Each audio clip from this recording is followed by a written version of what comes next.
Rolando Ramos. Él va a Hola, ser Jocelyn, gusto. un gusto. Él va a ser el entrevistado Igualmente. de hoy. Una personalidad muy importante para el mundo del periodismo musical.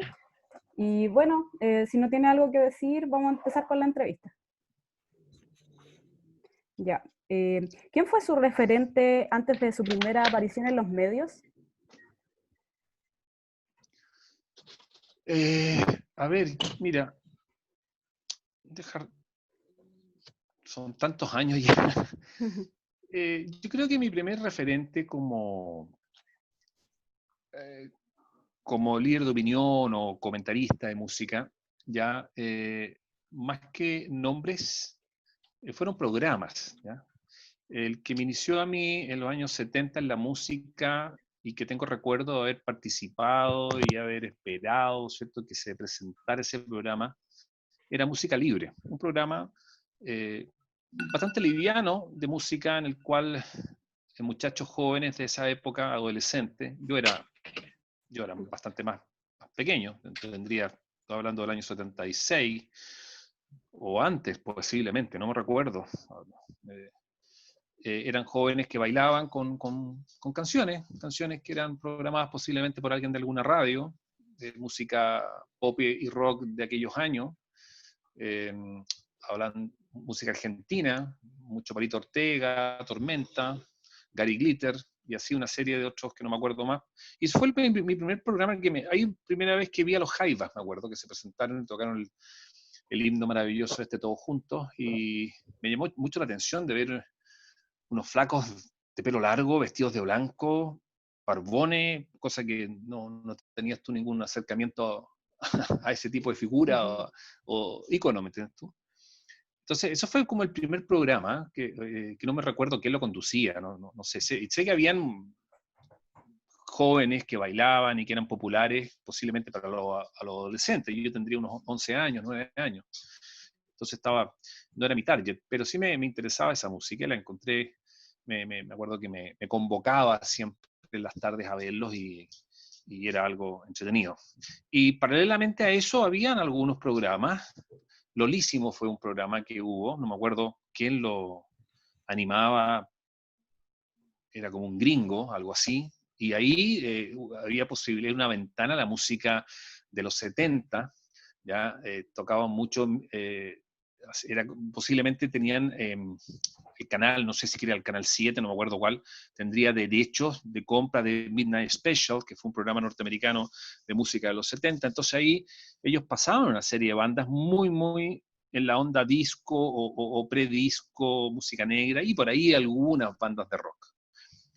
Para luego me acuerdo, quizás el primer animador sí que me llamó la atención fue Pirincho Cárcamo, que él tenía un programa en UCB Televisión en esos años, no me acuerdo cómo se llamaba, y ahí él tocaba, era más transversal y más interesante, y claro, ahí vi Black Oak Arkansas, vi un montón de bandas, de Hollies, que eran más rock, entonces yo diría que fueron como mi primer approach a la música, porque la FM en esos entonces recién se estaba formando, y aunque habían radios, eh, bueno, no era la música que me interesaba a mí.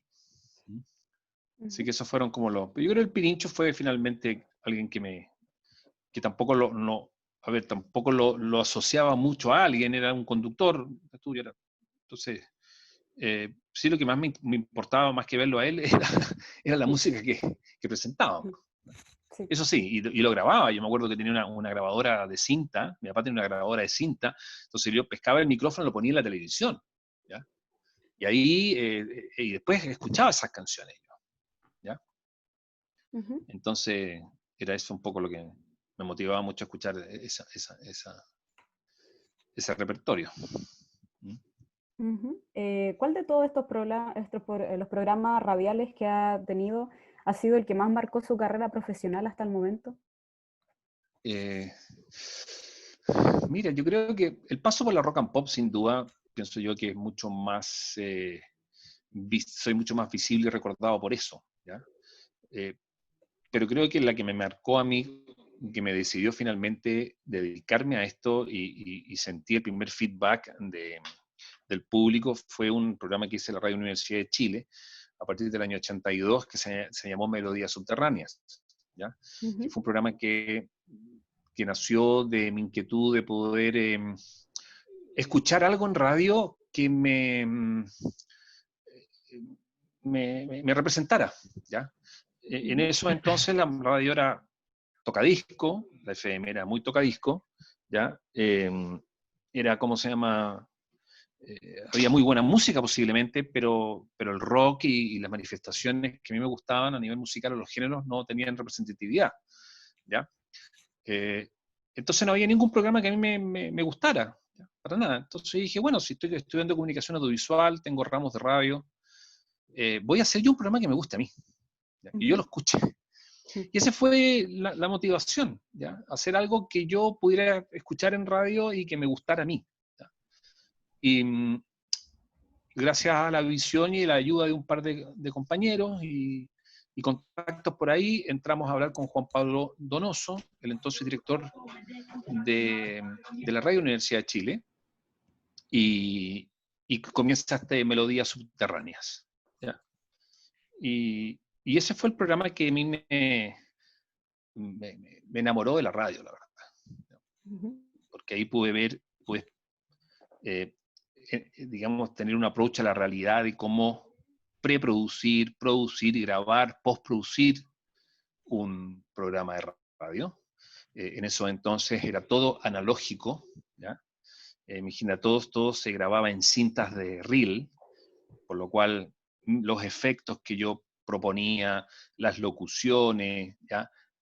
Los vinilos se pasaban a esa cinta y luego todo esto se montaba en cintas, en una sola cinta. Entonces era toda una experiencia y todo un arte, porque el postproductor tenía que cortar la cinta y pegarla.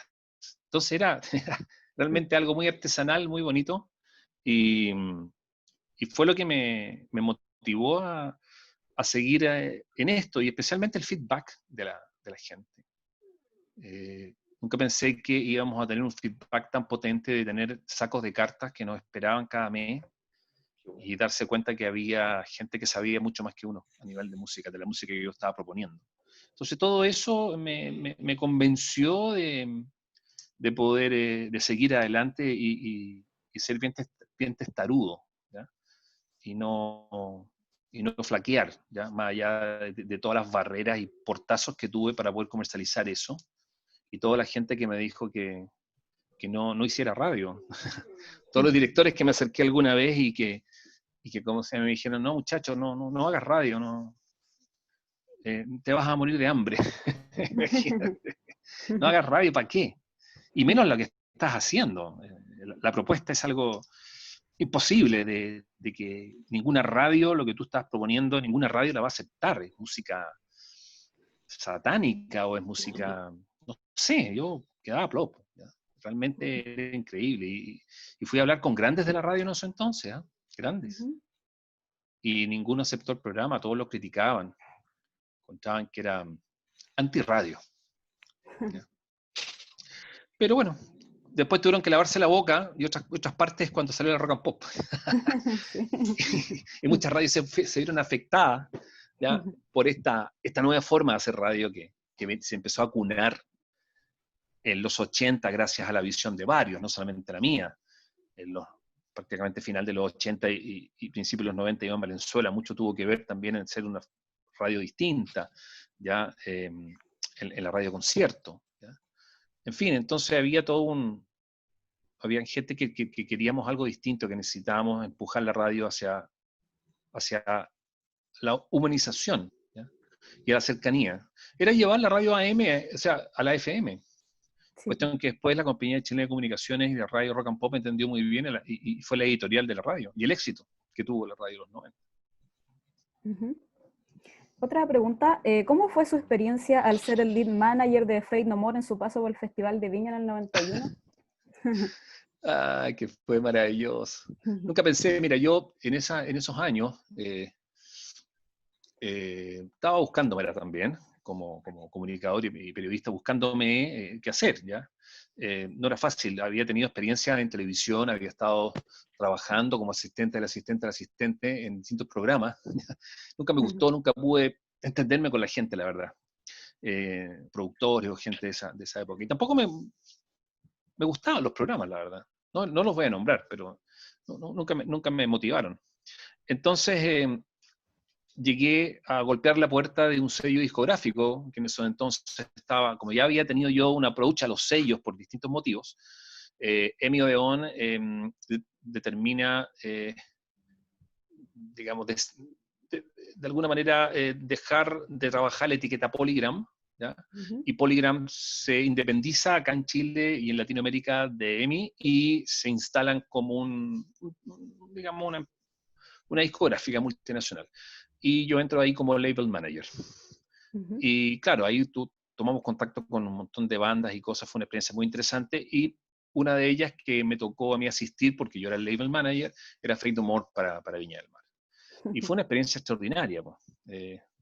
Yo la verdad había tenido cierto approach a la banda por fanzines y por todo lo que había hecho yo en Melodías Subterráneas, conocía un poquito la trayectoria de la banda. No me gustaban, la verdad. Encontraba tan eclécticos que no los entendía. Yo era mucho más... me gustaba el purismo, o sea, si era hardcore, ¿me entiendes tú?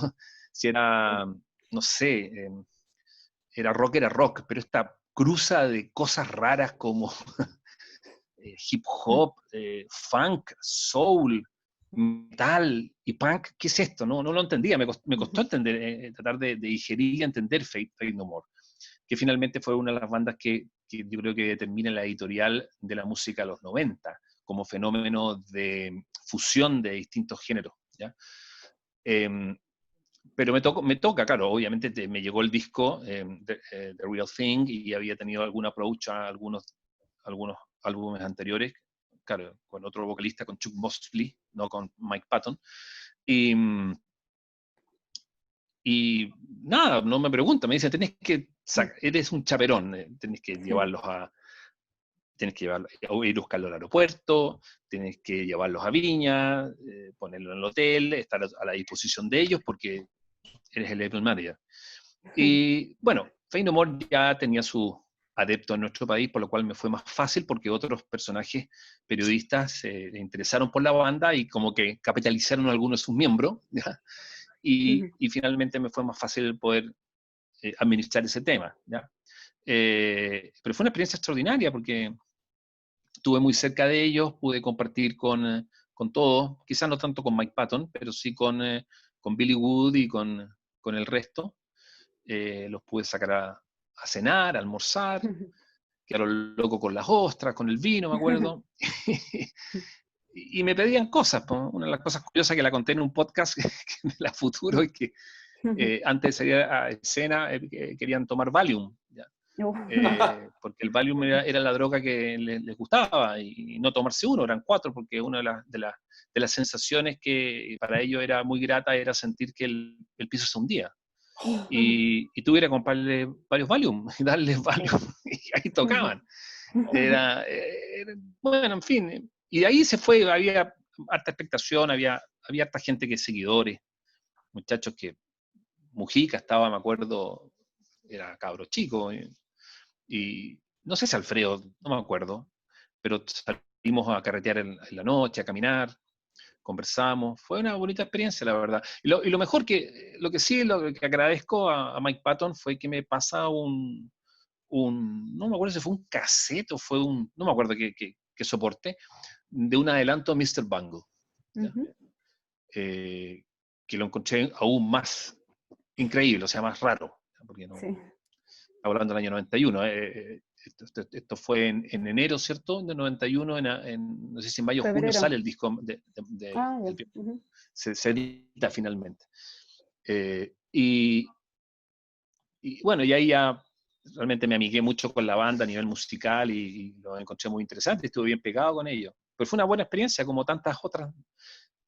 Lo maravilloso y después lo extraordinario y afortunado que fuimos en todo ese periodo en el cual las discográficas, ¿cierto?, tenían mucho dinero para ítems de promoción y les interesaba mucho la asociación con las radios, por lo cual pagaban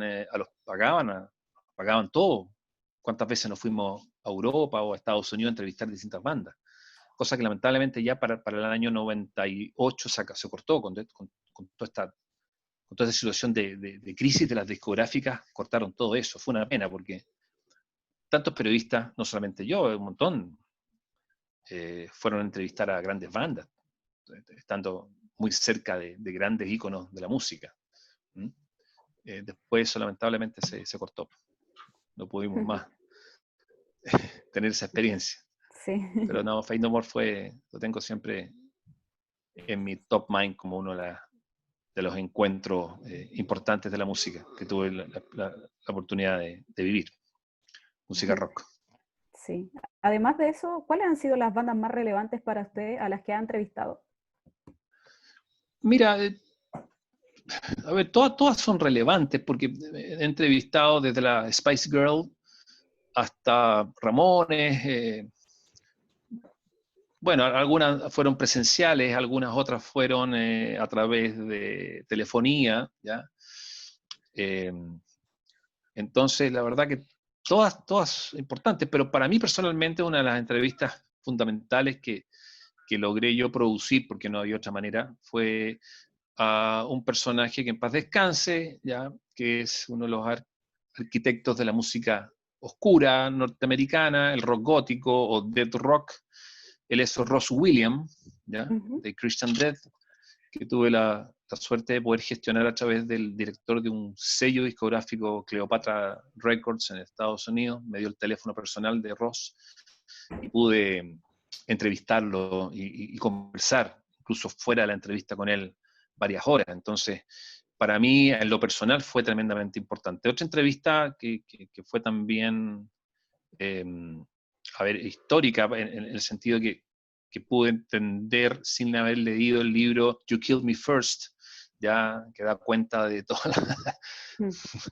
toda la frivolidad, entre comillas, de la escena punk neoyorquina, ya fue a hablar con Joey Ramone, que después que lo entrevisté el año 91 para la televisión, para Canal La Red, me quedé conversando con él y me contó muchas cosas entretenidas de Debbie Harris, de Television, ¿ya?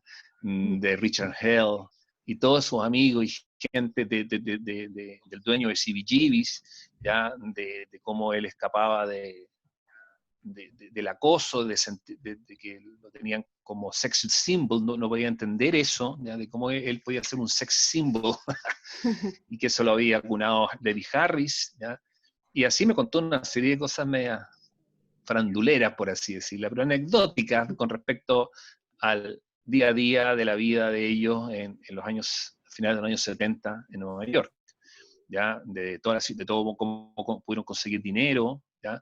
De las locuras del Didi Ramón, cosas que después, fíjate, cuando me compré este libro, que fue, no me acuerdo del periodista, una dupla de muchachos que crearon el primer fanzine punk, ¿ya? Y luego fueron guardando todas estas entrevistas o microentrevistas y crearon este libro extraordinario que acaba de salir a español, o por lo menos se puede adquirir en Chile, You Killed Me First, y ahí están todas las anécdotas de todos ellos, ¿ya?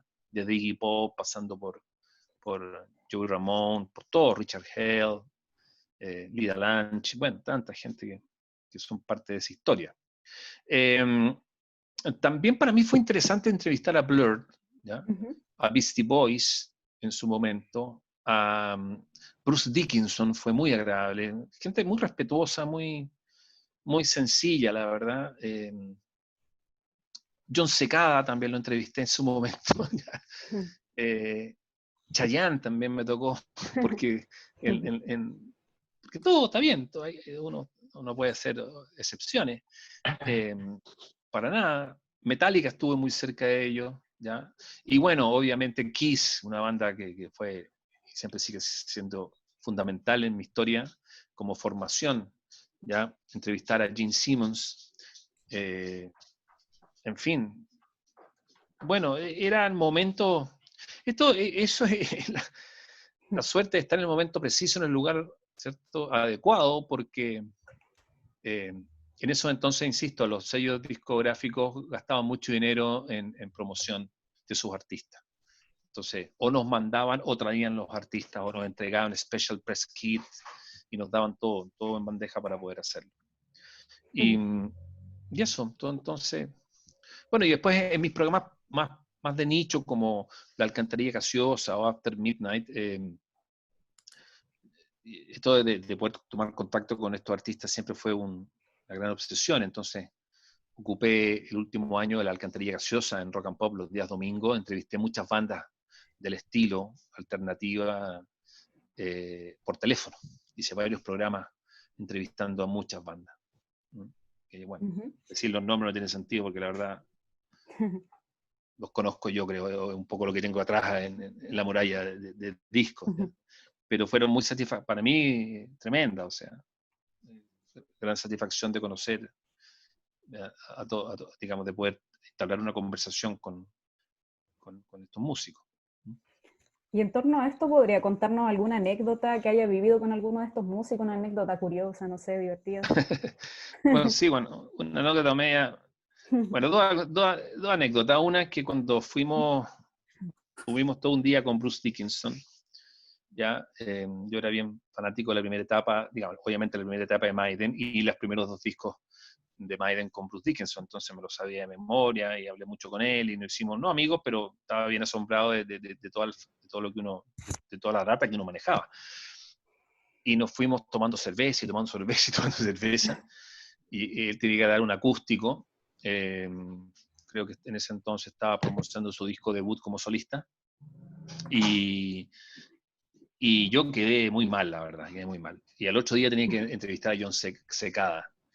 Y llegué en un estado de entrevistar a John Secada, yo creo, pero llegué tarde, me acuerdo, y me retaron. Y el hombre, por suerte, fue bastante condescendiente y me dio la oportunidad.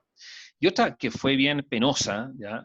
Fue que el año, creo que el 93, hicimos un concurso en Rock and Pop donde un editor podía viajar a México para ver un concierto de Bon Jovi, ¿ya? Y yo lo acompañé a esa auditora, ¿ya? Junto con otras personas más, y fuimos. Y yo tenía que entrevistar a Bon Jovi. Y te daba muy poco tiempo, 4 minutos por país, ¿ya? Y voy, me preparo, hago todo, y tengo una entrevista bastante bien estructuradita, y me largo y hablo con él, y qué sé yo, resulta que me dice, oye, qué buena entrevista. Pesco mi grabadora y no le puse el play. Imagínate, eso siempre a mis alumnos después de periodismo siempre dije, por favor, o sea, tengan mucho cuidado, porque entre los nervios, la ansiedad, todo uno y no puse, y yo dije, y me mandaron a México, bueno, aparte de estar con la auditora que ganó, pero era mandatorio la entrevista a Bon Jovi. Por suerte hoy pasa Tico Torres, ¿ya? Y yo me tiro a Tico Torres, le hablo en español, ya que él es, no sé si es puertorriqueño, no me acuerdo, pero hablaba perfectamente el español, y le cuento, y me dice, no te preocupes, yo te doy la entrevista. Y lo hice fuera de todo. Y llegué con la de Tico Torres, pero no llegué con la de Bon Jovi. ¿Ya? Creo que después Tico entró y le sacó un saludo para la Rock and Pop. O sea, yo estaba tan desesperado y tan achacado, le dije, por favor, y eso le sacó un saludo hablando a la Rock and Pop, que no fue muy, muy fácil porque había muchas restricciones, ¿ya? Y eso creo que fue un chascarro así, pero imperdonable, la verdad. Pero tiene que ver con, bueno, no mucha experiencia, los nervios traicionan y la verdad, eso. Bueno, otra gran... Otra que fue tremendamente, para mí significativa, fue la primera vez que vino Paul McCartney, a Rock and Pop en la radio oficial. Estábamos haciendo la previa en el Estadio Chile y la verdad no había más de 8.000 personas. Era patético el tema. Creo que todo esto ocurrió también por todo lo que pasó con Michael Jackson y todas estas situaciones de credibilidad y Y bueno, estábamos haciendo la previa, yo era el único porque el Iván estaba haciendo su programa, estaba en los estudios de Rock and Pop. Pablo Aranzáez recién estaba como entrando ahí como periodista y me estaba apoyando a mí. Y me acuerdo que alguien de la DG Medios, no sé quién habrá sido, dice, oye, ustedes son de Rock and Pop, sí, urgente, vénganse porque Paul McCartney quiere dar una entrevista a la radio ahora. Yo ahí me quedé plop. Pero ¿cómo? Sí, porque hoy está la situación de que hay 8.000 personas, no puede ser, tiene que llegar gente, hay que decir que Paul McCartney está acá, papá. Y me acuerdo que partimos, y me hicieron pasar a un camarín precioso, lleno de cosas, un banquete así, todo lleno como tule, bien freak la cuestión. Y de repente entra Paul McCartney con Linda. Y la verdad, la habitación, no sé qué pasó, pero creo que estaba abrazada también, no sé. Como que todo se iluminó, era una cosa muy rara, ¿ya? Yo no sé si es por lo que uno tenía como preconcepto a este artista, pero a mí me pasó una cuestión que todo se iluminó y yo vi, primera vez que siento que hay una entidad más allá de la comprensión. Muy amable, muy gentil, me da la mano, me saluda. Y bueno, yo hago la previa de eso y le paso la entrevista a Iván Valenzuela. Y Iván sigue haciendo la entrevista, yo hice como la prueba, la primera 2, 3 preguntas, después pasó al estudio, porque habían algunos problemas de conexión. Y eso fue también una experiencia extraordinaria, estar con Paul McCartney a nada, o sea, yo te diría que 1 metro, ni siquiera guardando una distancia, ¿ya? Muy cerca, ¿ya? Esa fue también memorable para mí como comunicador, Buenísimo. Bueno, ahora, ¿qué opinas sobre figuras del periodismo musical tan importantes como Alfredo de Levin, quienes dicen que lo tenían como referente a usted? A ver, es que mira, lo que pasa con Alfredo, Alfredo y Fernando Mujica, cuando yo hacía el Melodías Subterráneas, ¿ya? Te estoy hablando del año 85, estos chiquillos estaban o saliendo del colegio o entrando a la universidad, no me acuerdo. Y ellos escuchaban el Melodías Subterráneas, les encantaba el hardcore, ¿ya? Y muchas veces fueron a verme, ¿ya? Cuando yo grababa. Por toda su idea. En ese entonces ya Fernando tenía la idea de hacer Extravaganza, no me acuerdo si se llamaba Extravaganza, llegó con un fanzine así hecho a un par de hojas, y yo le hice la primera promo, ¿ya? No sé si era Extravaganza, no me acuerdo cómo se llama. Y Alfredo muchas veces lo fui a dejar a su casa, en el auto, ¿ya? Porque se quedaban conmigo, entonces había una relación con ellos. Después yo les perdí la pista a Alfredo, no lo vi en varios años, hasta que nos topamos en la red, ¿ya? Cuando me acuerdo que yo estaba de productor ejecutivo de la franja juvenil, ¿ya? Y además encargado de la noche, con la franja nocturna, y al director, o no me acuerdo quién, se le quiere hacer un programa juvenil, y tenían un nombre, se llamaba Cero Rollos, ¿ya? Y ese programa lo tenía que conformar era como una oferta de distintos talentos juveniles, ¿ya? Ahí estuvo Amaro Gómez Pablo, fue su primera, él tenía un perfil, ¿cierto? Estaba Alfredo con su perfil más rockero, la Catatelia con otro, y así.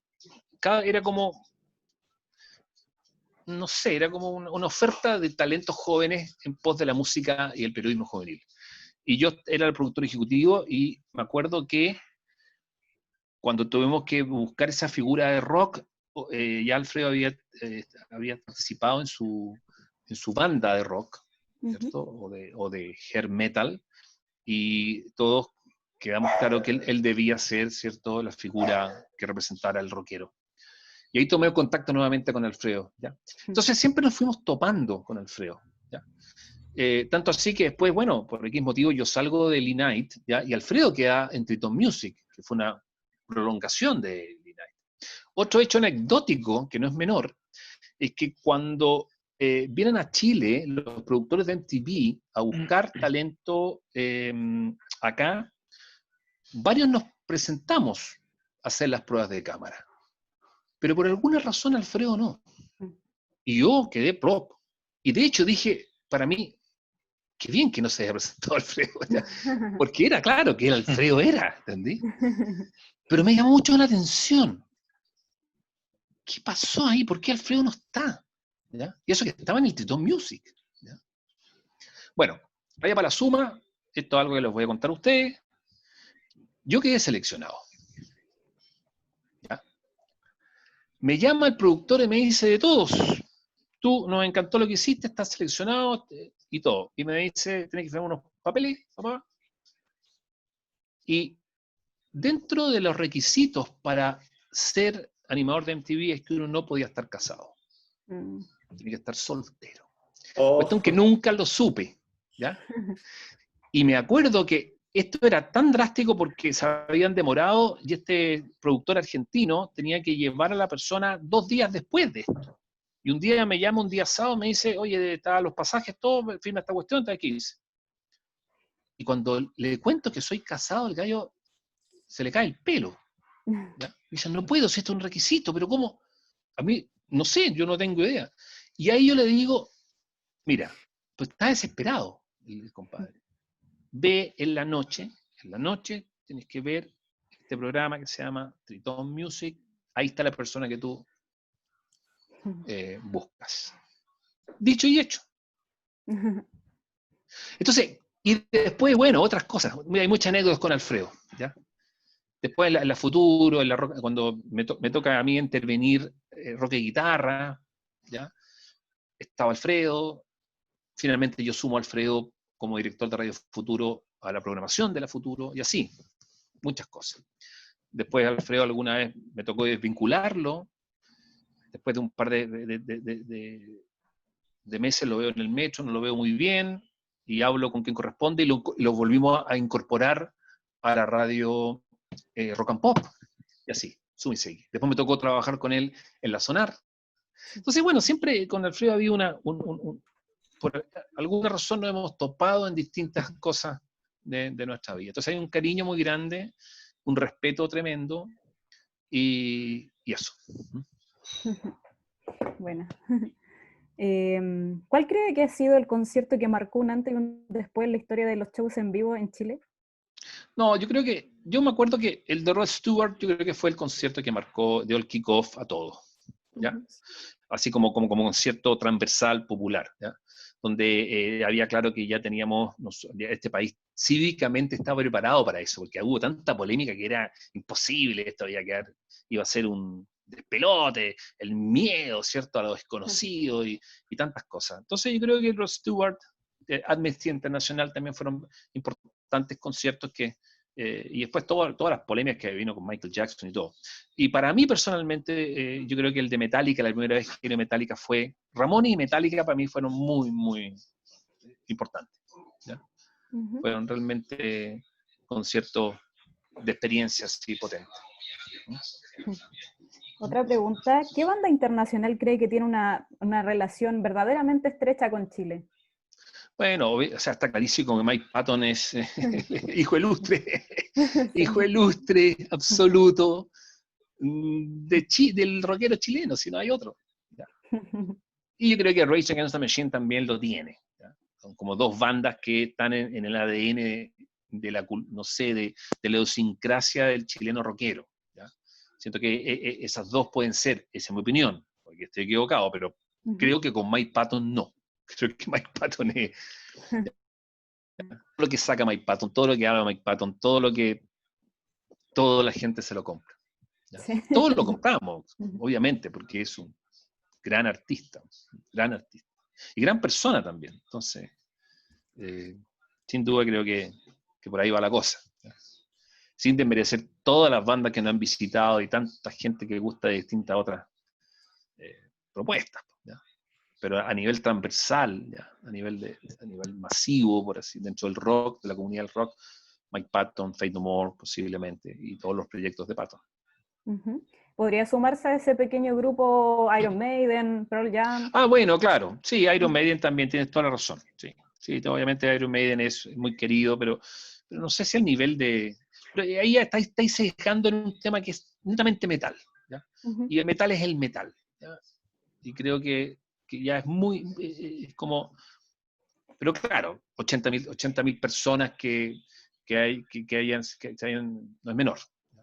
Y que se haya grabado un en vivo en el Estadio Nacional tampoco. Así que sí, también, obviamente, Maiden es otra gran banda importantísima en el ADN del rockero, o metalero en este caso. ¿Cuál cree que será el futuro de los shows en vivo luego de la pandemia? ¡Ay, qué horror! Yo espero que volvamos a la normalidad y que todo vuelva, ¿no? Pero mientras no existe una vacuna, oye, que realmente a este virus lo detenga, la cosa va a ir paulatinamente volviendo a esta normalidad o a este aforo de grandes multitudes, ¿ya? Como en otras partes ya se ha dado, los aforos son pequeños, las distancias también, hay una serie de restricciones, ¿ya? Y es una tremenda pena porque tanta gente, hay una industria. Bueno, ahora quizás podemos entender que siempre ha existido una industria, ¿ya? Y que esa industria daba mucho trabajo, a lo mejor informal, ¿ya? Pero daba trabajo. Y es una pena porque la verdad, tanto para todo el entretenimiento, ¿ya? Entonces no creo que sea algo que vaya a volver así rápidamente, ¿ya? Pero yo no espero que vuelva porque no hay experiencia más increíble que estar en una multitud escuchando y finalmente ahí nos transformamos en uno, en una sola persona, ¿ya? Y eso es una experiencia musical, también espiritual, muy grata y muy necesaria, ¿ya? Entonces, no creo que vaya a ser rápido, por el contrario, eso ya se ha visto en otras partes del planeta, del mundo. Pero yo espero que sea, en el caso de nosotros, nos llegue la vacuna y con eso ya podamos volver a la normalidad y saquemos, digamos, experiencias de esto y ojalá sean positivas y se entienda de que este tipo de entretenimiento es súper necesario para nuestra sociedad. Y que aparte de eso genera mucho empleo, ¿ya? Genera gente, o sea, sonidistas, iluminadores, roadies, todo el mundo trabaja y ahora están todos parados, es tremendo. Catastrófico, la verdad. Sí. ¿Cuál es su opinión en torno a la falta de visibilización de la mujer en el periodismo musical? Es una pena. Yo siempre he sido un convencido que las mujeres tienen o sea, son mejores que nosotros en muchos aspectos, y uno de esos posiblemente la investigación periodística, ¿ya? Te lo digo porque cuando yo fui director de Futuro, tuve siempre había una mujer o a lo menos dos, ¿ya? Que estaban en el equipo, siempre, en mis 10 años, ¿ya? Porque era importantísimo ver de que eso, digamos, que esa mirada, esa sensibilidad estuviera presente. Ahora, fíjate que curiosamente se ha instaurado, y se empieza a ver la cantidad de directoras de radio, antes no había ninguna directora, ¿ya? Pero ahora hay hartas directoras de radio. Entonces ha cambiado esto. Ha cambiado porque hay una presión, porque no sé, no tengo idea, ¿entendés? Porque yo no estoy en radio hace tiempo, entonces no, estoy fuera de la cosa corporativa, pero algo pasó ahí, hubo un clic. Yo espero que no sea porque le están pagando menos, ¿ya? Porque si esa variable es así me parece espantoso, pero no me extrañaría, ¿ya? Entonces, pero se ha sumado mucho más mirada femenina en el mundo de las comunicaciones e incluso la gestión, ¿ya? Yo creo que es fundamental, o sea, de todas maneras, o sea, yo nunca, del momento que llegué a la Futuro, lo primero que le dije a quien, yo necesito que necesito la mirada de una mujer, su sensibilidad con la música, y hay mujeres metaleras, y yo todas las periodistas que tuve, la Tatiana, Anita María, no me acuerdo las otras dos, eran todas rockeras, sí, pero fuertes, o sea, eran increíbles. Hicimos cosas muy entretenidas con ella. Entonces, para mí es algo que, y siempre, yo cuando en Todos Juntos Radio, la Barbie, mi hermana, no sé cuánto, la Graciela, siempre, por lo menos en mi gestión, la mujer siempre va a estar incorporada como esta mirada distinta, esta sensibilidad que es fundamental para el equilibrio de un medio. ¿Entendés? Entonces, es fundamental, nunca he tenido ninguna objeción ni nada. Me han objetado a mí por tener esa mirada que otra cosa, o me han criticado, ¿ya? Pero yo no, Para mí es fundamental. ¿Y cree que esto va a ir cambiando gracias al movimiento feminista, por ejemplo? Yo creo que sí, por supuesto. Es una presión y sí, o sea, creo que ha cambiado bastante y tiene que seguir cambiando. ¿Ya? Y no solamente, o sea, en las comunicaciones en total, ¿sí?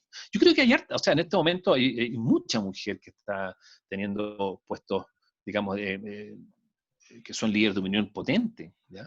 En CNN, o sea, yo veo mucha mujer en este momento muy empoderada, ¿ya? Y eso me alegra y me parece extraordinario dentro de las comunicaciones. ¿Ya? Y ¿Cuál insisto, destacaría? yo sé que hay varias directoras y... ¿Perdón? ¿Qué mujer periodista musical destacaría que hay en este momento, no sé, en la radio, en televisión? Musical, como que...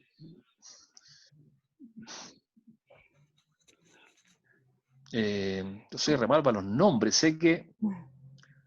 Ese es mi problema, no soy muy bueno para los nombres, pero bueno, en radios de... ¿Qué hubo? Yo te diría, porque se me olvida el nombre de esta chiquilla que tiene que tiene la plataforma Marisol García. de... ¿Cómo se llama? De la música chilena. Marisol García. Marisol, sí. La Marisol García. ¿Ya? La Marisol de todas maneras, es tremenda de todo lo que es la música. ¿Ya? Pero muchas también han tenido que buscarse otros caminos, ¿eh? Porque la verdad, la música, o sea, en este momento, ¿qué radios musicales? La Concierto, la Futuro, bueno, la Futuro en estos momentos creo que no hay ninguna, bueno, está la Matilda, por suerte. Sí. Ahora la Matilda no sé si es periodista, ¿ya? La Matilda es una, ¿ya? En la... Pero así musicales que tengan fanzino, que estén, a lo mejor etariamente estoy medio alejado de eso, no sé quiénes están haciendo algún tipo de periodismo alternativo, ¿ya? Y a lo mejor ahí uno puede encontrar distintas, pero la Marisol siempre ha sido una de las grandes que se ha preocupado por la música, en este caso la música chilena, ¿ya? Las periodistas, la Anita María Hurtado, ya tremenda periodista, pero bueno, ella se alejó de lo que es la música, tiene otra editora de otras revistas del Mercurio, ya, bueno, y hay varias que lamentablemente, como te digo, soy re malo para los nombres, yo no soy muy bueno para los nombres, entonces las puedo ver, pero no me acuerdo los nombres, ese es mi problema. ¿Ya? Pero así, ahora alguien joven, ya que esté a la cabeza de una revista alternativa de música, desconozco, la verdad. No sé quién estará haciendo. Estoy medio perdido ahí, para serte sincero. Sí, no hay problema. La última pregunta, ¿qué material tanto audiovisual como bibliográfico sobre rock podría recomendarnos? Mira, yo siempre, uno de los materiales, digamos, a ver, ¿qué es lo que yo hago para poder nutrirme? Generalmente en internet busco blogspots. Me gustan los bloggers de música, ¿ya? Porque ahí encuentras cosas muy específicas, ¿ya? De melómanos que son tremendamente estudiosos en la música, ¿ya? Y uno googlea, quiero, no sé, un blog de metal y puedes encontrar con 200. ¿Ya? Y ahí yo voy viendo, voy leyendo los que me interesan. Pero mira, te voy a mostrar un libro que es muy interesante, que lo tengo acá, un poquito, sí, que yo lo quiero recomendar. Deberíamos juntarnos a tomar 11. Este es un libro bien curioso. A mí me encanta el marketing, ¿eh? Y ahora estoy bien pegado con todo lo que es la parte digital. Y este es un marquetero importante español, Pablo Adán, y él editó este libro que se llama Rock Marketing, una historia del rock diferente, ¿ya? De cómo puedes tú relacionar grandes bandas de rock con esta herramienta tan cuestionada, tan demonizada como es el marketing, ¿ya? Desde Kiss pasando por los Beatles, pasando por todos, Todos. como, ¿cierto? Y está es súper didáctico, súper interesante, y aquellos que nos gusta el marketing, ¿ya? ¿Está en español? Le encuentra mucho sentido. Mm. Entonces yo lo recomiendo, ¿ya? Creo que es un disco de una mirada distinta, pero es entretenido porque habla sobre los grandes hitos, ¿ya? También pasa por los orígenes de la cultura del rock, ¿ya? En fin, es bien didáctico, ¿ya? Y habla sobre cómo sin querer, ¿ya? Muchas bandas que crearon marketing, ¿ya? O sea, de manera intuitiva, los mismos Kiss, ¿ya? Sí. Entonces es interesante, ¿ya? Y que, por ejemplo, acá hay una cadena de valor: creación, detección de talento, producción y grabación, promoción y marketing, distribución, comercialización y venta. Una cadena de valor con respecto a la industria, a cómo yo puedo comercializar.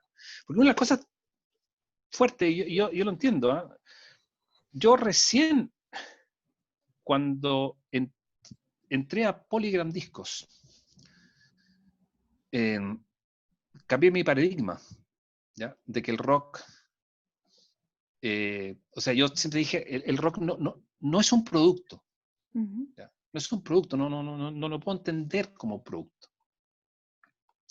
Cuando tú ya entras al negocio, te das cuenta que es un tremendo producto. Y la música es un tremendo producto, ¿ya? Tanto así que las multinacionales fueron billonarias por la música, trillonarias por la música. EMI incluso tuvo negocio hasta de armas nucleares gracias a la música, ¿ya? Entonces, claro, uno como melómano, seguidor de una banda, tú no relacionas eso, ¿ya? Entonces a los músicos les cuesta mucho también entender eso, ¿ya? Y la única forma que un músico puede sustentarse como músico es que entienda que es un producto, ¿ya? Y que es parte de una cadena, ¿cierto?, de valor, ¿ya? En el cual, como lo que nombré ahí, hay desde la creación hasta la distribución y venta, ¿ya? Entonces, es interesante, por eso creo que este es un gran libro que cambia paradigmas, pero al mismo tiempo te hace entender de que tampoco hay nada malo en eso. Eso es, la música es. Y quien tiene la fortuna de poder sustentarse de la música, bueno, tiene que entender este negocio. Finalmente es un Como un trabajo negocio, como todo. como un trabajo, ¿ya? Y Sí. quizás uno de los trabajos más potentes. Bueno, uno de repente cuando ve estas películas, la misma de Queen o otras, te das cuenta también. Vas entendiendo la génesis de este negocio, ¿ya? Bueno, y lo demás son distintos. Yo tengo harta bibliografía de banda, historia, de la música industrial, de la música rock, del metal, hay harto libro, ¿ya? Que son interesantes. No me acuerdo los nombres ahora, la historia de Joy Division. Esa también es una historia. Se acaba de salir por una editorial chilena, un poco la historia de Joy Division hasta New Order, y cómo también ellos pudieron reinventarse, ¿cierto?, después de la muerte de Ian Curtis, y cómo se transformaron en una tremenda máquina de éxito y de dinero. Todo el dinero que no ganaron con Joy Division, finalmente pudieron monetizarlo y con New Order, ¿ya? También al cambiar su visión y su paradigma de las cosas, ¿ya? Ese también es un disco, hay ciertas cosas ahí. Pero ya tendría que buscar en mi librería pero hay harto. A mí me gustan harto estos libros que hablan de la historia del rock, pero de una mirada quizás más de industria. Encuentro entretenido. Bueno, ahora voy a dejar el espacio para que los asistentes puedan hacerle alguna pregunta, si es que usted está de acuerdo. Sí, encantado. Ni un problema, encantado. Así que muchas gracias por la entrevista. No, gracias a ti. Muy buena, muchas gracias. Te pasaste. De nada, gracias. Mucho éxito. Ojalá te pueda ver después ahí insertada en un medio. Vamos y a ojalá ser de colegas. rock. Vamos a ser colegas. Pero por supuesto, ya lo somos, pues si estás haciendo esto, de todas maneras. Gracias. Mucho éxito. Gracias. Gracias, Jocelyn. Muchachos, queda abierta entonces la moción por si alguien quiere hacer alguna pregunta. Puede intervenir solamente. Hay que hablar y Rolo va a estar ahí conectado para que pueda conversar con usted. Sí, todavía quedan minutos ahí en el celular. No se ha gastado tanto la pila. Yo tengo una pregunta para Rolo. ¿Cómo estás, Rolo? Sí, Un claro. gusto. Desde acá de Hola, ¿qué tal? ¿Cómo te va? Bien, gracias. Bueno, yo tengo una pregunta con respecto a, que es parte de lo que tú fuiste conversando y relatándonos también, en relación a la programación radial actual.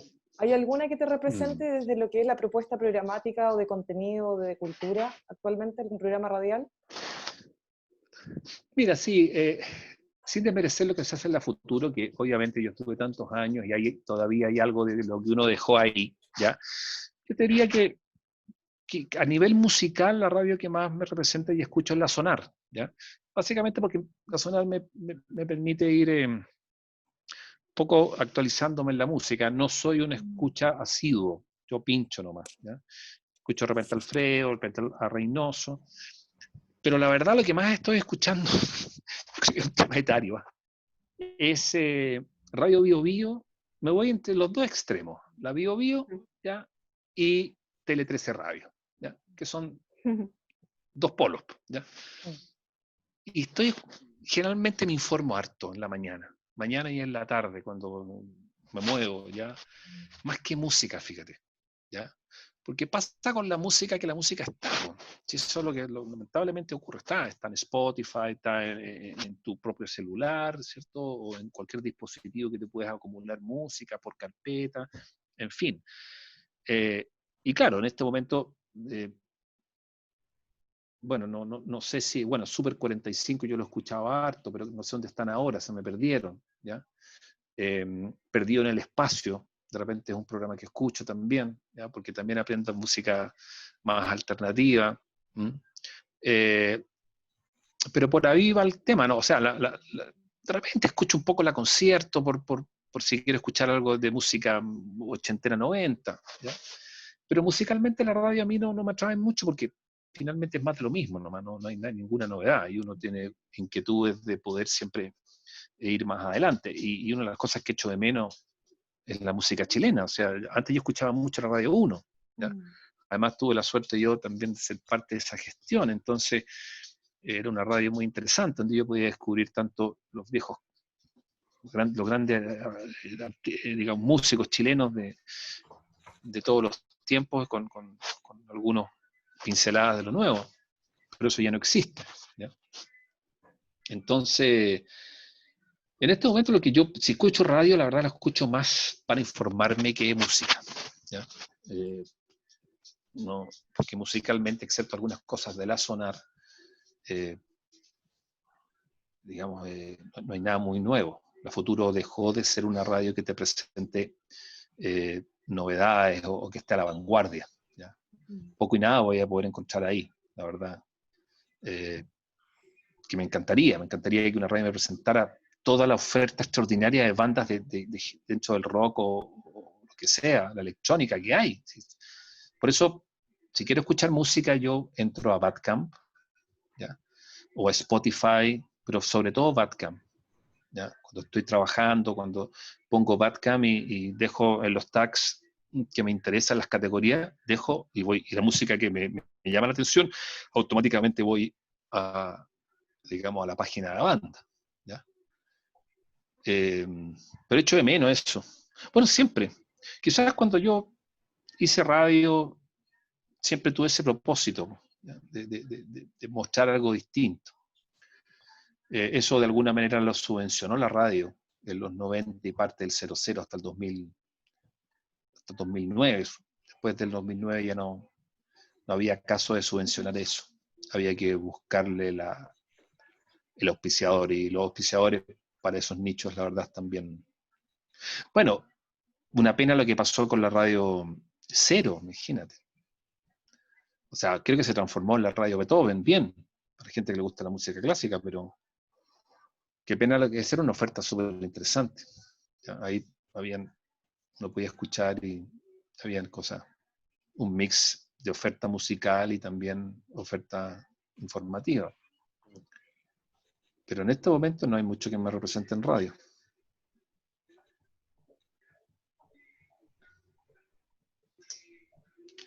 ¿Alguien más, chiquillos, muchachos? Aprovechen para preguntar ahora. Yo quiero aprovechar por acá. Hola, Rolando. Hola, ¿qué tal? Mucho gusto.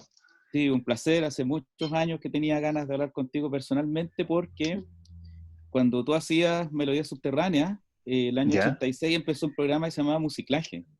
Y por lo que me contó Cristian Rosemary, ustedes se topaban cuando terminaban de grabar y él llegaba a grabar el suyo. Entonces me dijo, no, varios ratos. Y nos programaban también, dijo, juntos. Viernes iba a Melodía Subterránea, después a Musiclaje. Así que yo traje los últimos 9 meses que duró Musiclaje. Fue una experiencia maravillosa. Así que todo eso que tú contáis de la radio, lo encuentro, o sea, puedo dar fe que es así, digamos, así. No, más en esa radio que tenía ese esquema, digamos. Todavía como que hay cosas que los conservan. Así que no, felicitaciones por la gestión. Te quería preguntar un poco, ya que estabas hablando justamente del pasado reciente, respecto a algunas gestiones que hiciste relacionadas con música chilena que varios recordamos con harto cariño, como el programa La Llave Inglés, ejemplo de Rock and Pop, donde se notaba tu mano curatorial, digamos, en las opciones, y tu disquería, por Rolo Records. Sí, tu disquería que te funcionó como sello, o sea, de hecho, el disco de Lunichello, aquellos desgarradores llamado Silencio. Sacamos, fue. Claro. Quería un poco que me contaras como de eso, cómo lo veis ahora en retrospectiva, esas gestiones, cuál es el impulso, qué sientes que ha cambiado, qué pasó con la disquería, por ejemplo, etcétera.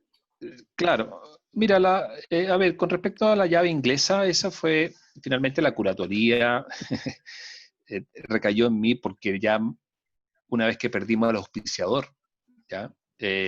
Nadie se preocupó más del programa, ¿ya? De hecho duró 7 capítulos y lo tuve que tomar yo, y por eso, a ver, porque ese programa era bien ambicioso, quería ser un Jules Holland show, sí. Guardando proporciones, porque la soberbia es una de las cosas tremendas que tiene este país, ¿ya? Y la verdad creo que la gente que estaba a cargo de esa plataforma de medio de comunicación tenía un poquito de eso y pensó de que por solo el hecho de ser rock and pop, ¿ya?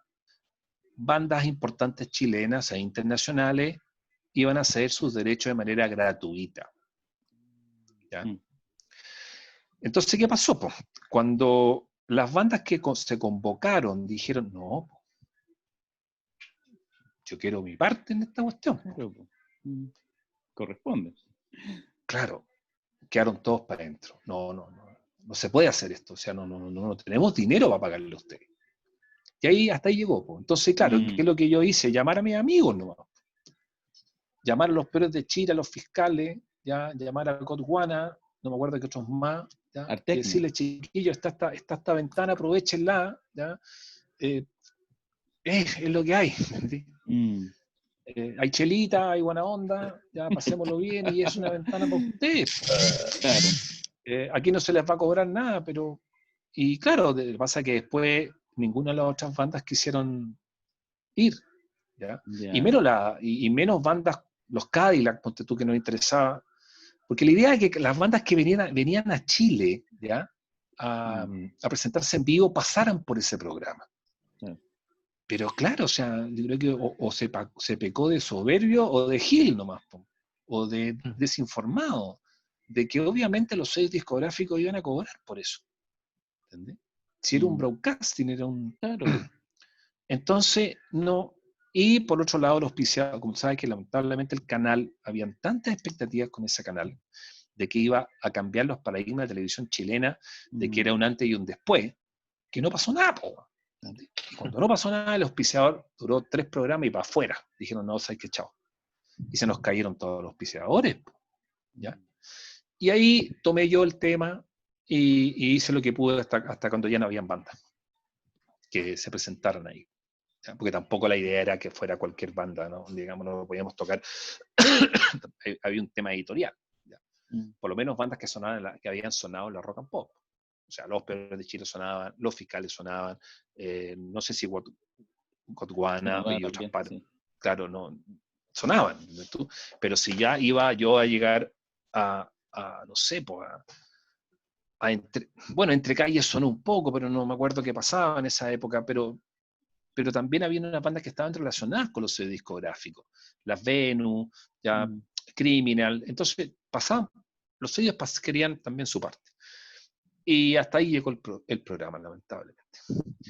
Pero fue una linda experiencia y sirvió para que quedara como un de culto así para los fiscales, una gran presentación que hubo ahí en su momento con el Víbora y todo.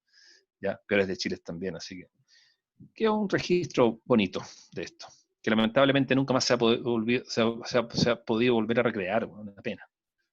Una pena. Sería tan bonito tener eso, hacer un programa de música chilena con 3 platós, en el cual tú puedas, ¿cierto?, pasearte a Jules Holland y que las bandas se presenten, sería extraordinario. Pero bueno, nunca es tarde, a lo mejor algún día se puede hacer. Y con respecto al Rolo Records, bueno, fue un emprendimiento mío, relacionado siempre con la música. Me duró del 97 al 90, del 96 al 99. Fue también una gran experiencia, pero una experiencia que no dejaba. Tú sabes que el gran problema de la música es que el negocio de la música es mucha oferta y mucho volumen, ¿ya? Porque tú vendes, en ese entonces, para vender un CD, tenías que tener entre 10 y 15. Claro. Entonces, si querías vender 200 CD al mes, tenías que tener la proporción, que era mucho volumen, ¿ya? Y eso era caro. Y mucho trabajo. Entonces, el margen de ganancia de la disquería, la verdad, me permitió a mí para solventar algunas situaciones que tenía, ya estaba separado en ese entonces, qué sé yo. Entonces me ayudó, pero el trabajo era mucho. Y yo, el año 99, paso a ser director de Radio Futuro. Cuando paso a la plana ejecutiva de Iberoamérica Radio Chile, entro a otra dinámica, ¿ya? Y no tenía tiempo, era imposible, ¿ya? Y por supuesto estaba bien remunerado, por lo cual no... Y traté de que alguien se encargara de esta tienda, de que algún amigo, de alguien, pero no hubo caso, ¿no? Porque es harta pega, ¿no? Una disquería, fíjate. Si tú la quieres llevar bien y quieres lograr, ¿cierto?, tener reposiciones permanentes, y es un trabajo 24/7, ¿ya?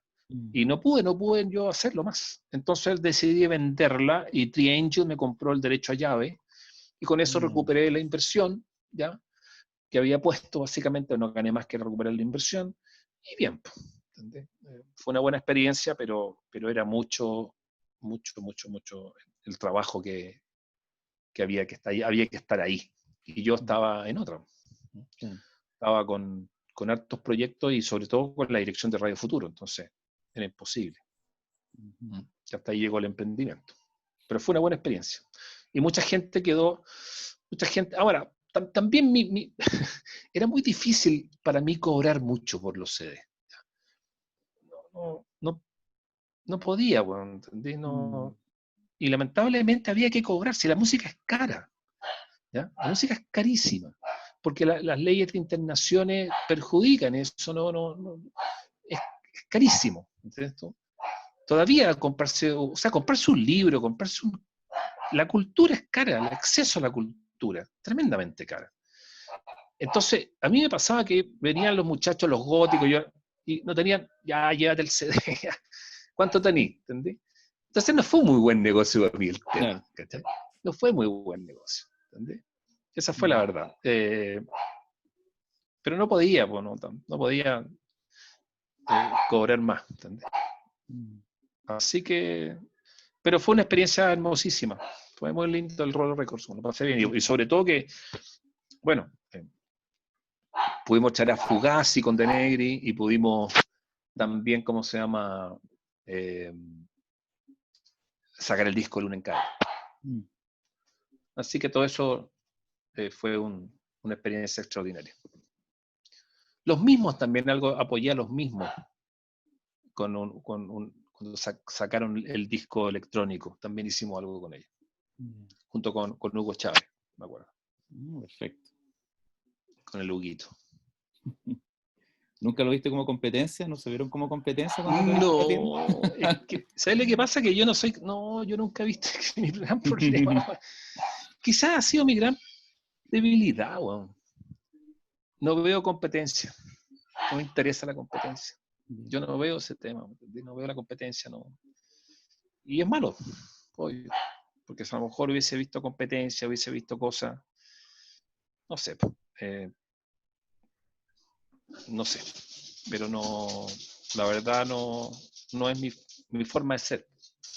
Yo tengo una sola forma de hacer, la colaboración. A mí la colaboración es todo, la vida. No existe otra cosa. ¿Ya? Entonces, tiene sus cosas buenas y sus cosas malas. Sí. Pero competencia nunca. Sí, no, me encuentro bacán ver que en tu caso el melómano le ha ganado siempre al comerciante. Y eso es Sí. En el fondo una muestra de respeto, fíjate. Así que de verdad, todo el respeto y la admiración por esta labor. Pues cuando uno cacha que alguien hace las cosas por amor a la música, te das cuenta que todo esto no tiene importancia en realidad. Así que... O sea, siempre lo he hecho por amor, pues imagínate, me volví a morder la cola, po. O sea, en el sentido que ahora estoy así colaborando para el futuro con mucho cariño, pero tengo que buscar un auspiciador, si no, no hay cómo, ¿entendés? Y yo espero, ojalá que todo esto funcione y pueda generar una nueva comunidad o robustecerla para volver al aire, ¿cachai? Pero está difícil porque, insisto, el modelo que estas empresas tienen es de lucro, entonces ya no subvencionan nada. ¿Ya? Muy poco. Pero por lo menos estoy con estos podcasts que son muy entretenidos, que me gustan, que el podcast te da esa libertad editorial que no te da al aire. ¿Ya? Y sí me he reencontrado con harta gente que le ha gustado esos contenidos y eso me motiva a seguir adelante. ¿Ya? Y hoy, ojalá también con la esperanza de encontrar de repente algún podcast o ojalá volver al aire, sería maravilloso. Pero mucha gente dice, pero ¿por qué no está ahí? Bueno, la gente no tiene por qué saber o no saber. La verdad, yo no tengo ninguna relación yo no tengo ninguna acción o soy dueño de nada en los medios de comunicación, soy un obrero nomás. Toda esa situación fue muy cómico con la Rock and Pop, porque de alguna forma la gente pensaba que el Iván, yo, la Yanine, el Rupi, éramos dueños de la Rock and Pop. ¿Entendés? Y éramos simples obreros, ¿no? Nada más, ¿cachai? Y eso es un tema que ¿cómo se llama? Que bueno, la gente no tiene por qué saberlo. ¿Ya? Pero bueno, hay que seguir adelante nomás. Ese es el tema. Seguir adelante y dándole valor a la música, que es, no sé, para mí lo fundamental de mi vida. Oh, la música. Bien, súper bien. Viva la música. Grande Rolo. Bien. Eso. Muchas gracias. Viva la música. Viva el rock and roll. Sí. Gracias a ti. Rolo, ¿nos queda espacio como para una pregunta más o no?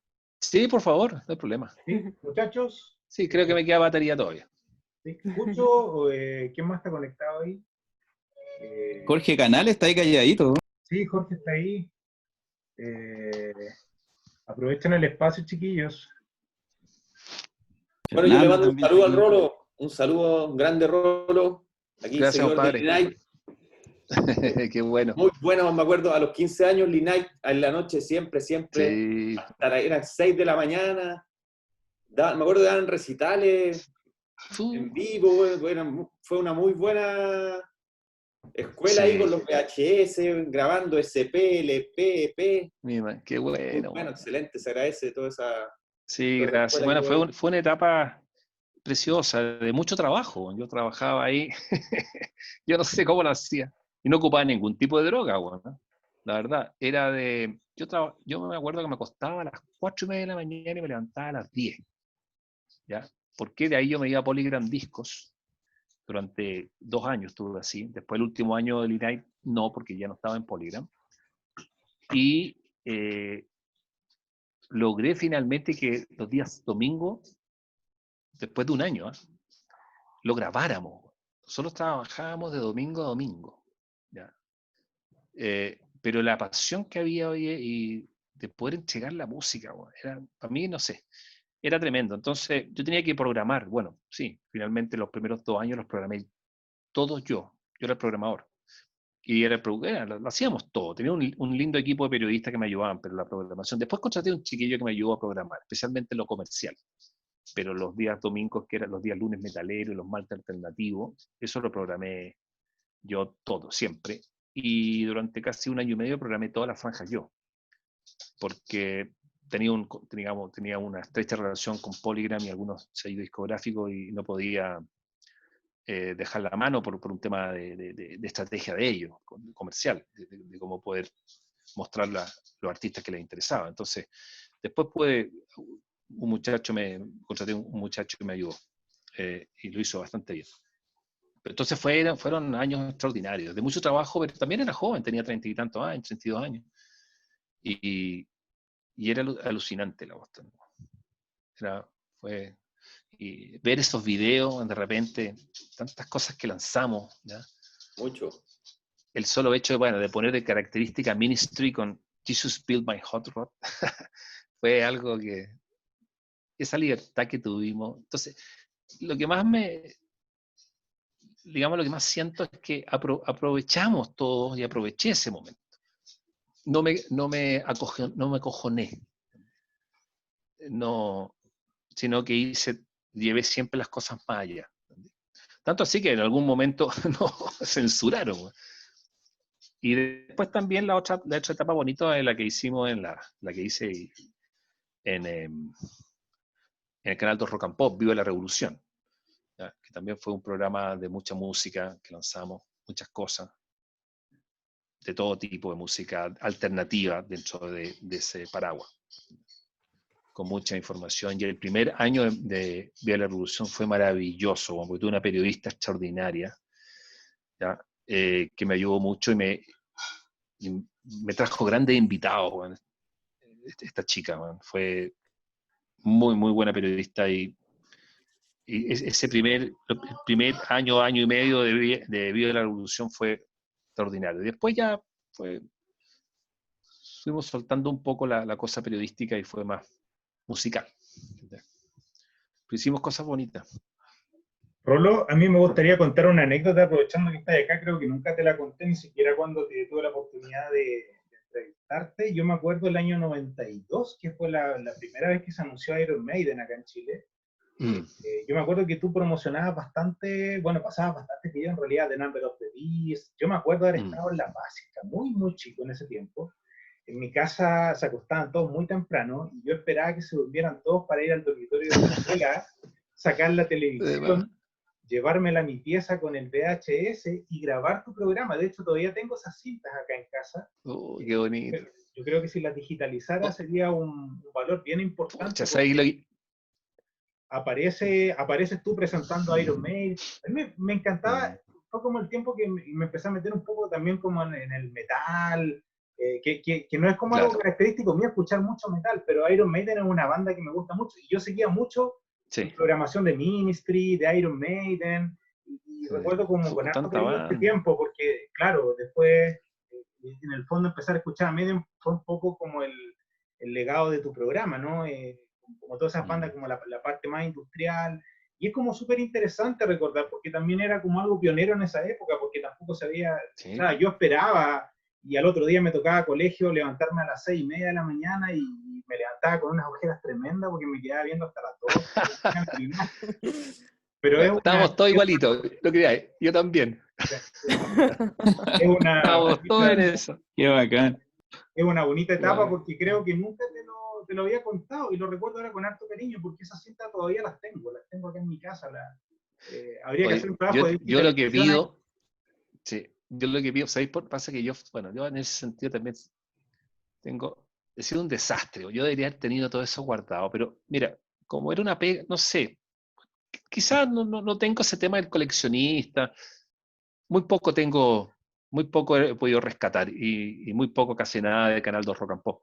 Pero si alguien tiene, ya, veamos cómo poder digitalizar eso. Yo creo que subirlo a YouTube, yo digo para los cabros jóvenes. Yo tengo sobrinos que tienen 15, 13, y me dicen, oye tío, pero ¿y cómo eran tus programas? Yo le muestro algunas cosas, pero mostrar así un popurrí de toda la oferta que puede ser súper revelador e inspirador para los chiquillos. Bueno. Yo tengo videos grabados de Studio Club. De Studio Club también, ahí lanzamos la primera vez que lancé, o sea, no lo lancé yo, Karin Giannini, mi ex señora, yo me acuerdo que también ahí estaba por el Canal 11, conocía a los cabros, qué sé yo no estaba en televisión ahí, pero andaba detrás ahí y fui al sello Warner y traje y pude presentar el primer video de Ministry, Stigmata. Bien polémico el video, en todo caso, medio neo, así, ¿sabes? Unos pelados haciendo el saludo de Hitler y qué sé yo, pero ¿cómo se llama? La canción es extraordinaria y se lanzó ahí en Studio Club, ese primer video de Ministry, que después lo repliqué mucho en mis programas, obvio. Así que si alguien tiene algo, sería extraordinario poder subirlos a YouTube. Yo tengo las de Lee Knight, pero ahí habría que hacer un trabajo colaborativo. Claro, creo, no, claro. Bueno, pero mira, de repente veámoslo, po, ya, comuniquemos, tenemos los contactos, veámoslo, se puede hacer algo, seleccionar. Habría que ver, yo tengo un par de amigos que son audiovisuales, a lo mejor pueden hacer hasta gratuitamente el tema y ¿cómo se llama? Subirlo. Sí, como un repositorio ahí de un tengo momento. Cajas de VHS de años 90. Es que finalmente se volvía como un poco un fetiche de uno, el tema de ver los videos en la noche. O sea, yo esperaba, y siempre he sido nocturno, entonces esperaba toda la tarde-noche para ver tu programa, y realmente era o sea, era como el momento que a mí me hacía feliz ver esos videos. El problema de los videoclips que daban en Chile, que los daban medio cortados, entonces claro, cuando llegó los daban enteros y uno podía grabarlo desde que partía el silencio. Eso fue lo bonito en ti, que podías ver como todo el video. Pues siempre había un pedazo que me comía, entonces quería grabar el video lo más completo, y por eso los veía siempre, buscando la mejor versión. De hecho, la cortina de Lee Knight creo que era de Ministry, ¿no? De Ministry, sí. Sí, se me acuerda. Exacto. Sí. Pero muchos empezamos a escuchar a todas esas bandas por esos programas, en el fondo, por lo que veíamos ahí. Era como el gran portal, el gran Google de eso entonces. Exacto. Sí, yo creo, Rolo, pues, a lo mejor una idea podrías hacer de repente como algún llamado por las redes sociales a toda la gente que tuviéramos como material de esa época, como para recopilarlo y ponerlo en YouTube. Yo creo que es un legado cultural para todos, sobre todo para los más jóvenes. Sí, mira, lo he hecho por mis redes sociales, un par de personas han subido cosas que me han llamado la atención, pero voy a seguir. Acá hay dos variables importantes en redes sociales, bueno, el alcance y la frecuencia. Son las dos variables que hacen que las cosas sucedan, bueno, no existe otra. Entonces, con frecuencia y alcance, tú puedes lograr a harta gente y le puedes, digamos, reiterar el mensaje y la gente responde. Así que vamos a seguir insistiendo. Así que eso. ¿No hay más ya, pues, estupendo. Muchas gracias. Oye, te quiero agradecer el tiempo, el espacio, la paciencia, la voluntad, porque esta es una conversa que estaba pendiente hace muchos años, ¿eh?